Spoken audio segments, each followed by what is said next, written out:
اور ہم نے کتاب میں بنی اسرائیل سے کہہ دیا تھا کہ تم زمین میں 2 دفعہ فساد مچاؤ گے اور بڑی سرکشی کرو گے.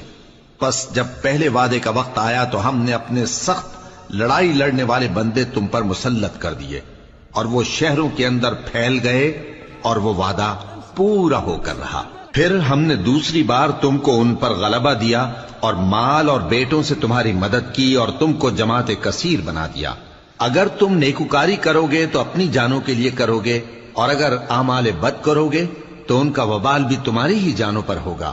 پھر جب دوسرے وعدے کا وقت آیا تو ہم نے پھر اپنے بندے بھیجے تاکہ تمہارے چہروں کو بگاڑ دیں، اور جس طرح پہلی دفعہ مسجد بیت المقدس میں داخل ہو گئے تھے اسی طرح پھر اس میں داخل ہو جائیں، اور جس چیز پر غلبہ پائیں اسے تباہ کر دیں. امید ہے کہ تمہارا پروردگار تم پر رحم کرے، اور اگر تم پھر وہی حرکتیں کرو گے